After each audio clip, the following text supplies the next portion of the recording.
প্রেম কিংবা বিয়ে যেটাই করেন, করলে ভদ্রলোকের সাথে করবেন, না হলে সারা জীবন একা থাকবেন। নিজে টাকা কামাইবেন, ঘুরবেন ফিরবেন পরিবারের মানুষগুলোকে নিয়ে, আর সম্মানের সাথে বাঁচবেন।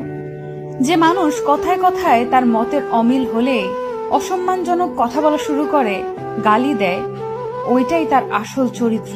এমন মানুষগুলো খুবই ভয়ানক। যাদের মধ্যে নম্রতা ভদ্রতা আছে, সে গালাগালি করে না বা অসম্মানজনক কথাবার্তা বলে না। এমন মানুষগুলোকে ছাড় দিয়ে যত চলবেন, ভালোবাসা দেখাতে যাবেন, নিজের লস।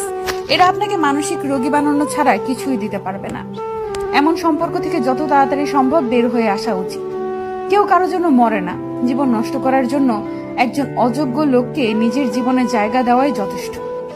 বারবার নিজের অসম্মান হজম করে নিজেকে না মেরে একেবারে এমন অসুস্থ সম্পর্ক শেষ করে নিজেকে মুক্তি দিয়ে দেখেন, আপনার জীবনে উন্নতি হবেই। একজন সাপোর্টিভ সঙ্গী পাওয়া ভাগ্যের ব্যাপার। যে মানুষের মাঝে ভদ্রতা আছে, তারা তাদের দায়িত্ববোধ সম্পর্কে জানে। তারা অন্যের জীবন নিজের নিয়ন্ত্রণে আনার জন্য মরিয়া হয় না।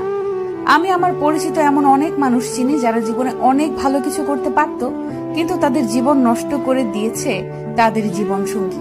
আবার এমন অনেক মানুষ দেখেছি যারা জেনে শুনে ভুল মানুষের প্রতি ইমোশনাল হয়ে নিজের ক্ষতি ডেকে আনছে। ভালোবাসলে আগে নিজেকে ভালোবাসা উচিত, এরপর অন্য কেউ। ভালোবাসা যদি ভালো থাকাই কেড়ে নেয়, এমন ভালোবাসা দিয়ে কি করবেন? মানুষ চোখের জলের মূল্য ততদিন বোঝে না যতদিন না সেটা তার নিজ চোখ দিয়ে বের হয়। ভালোবাসার সবচেয়ে কষ্টের মুহূর্ত হলো পুরনো স্মৃতিগুলোকে ভুলে থাকা। এই কেমন কষ্ট!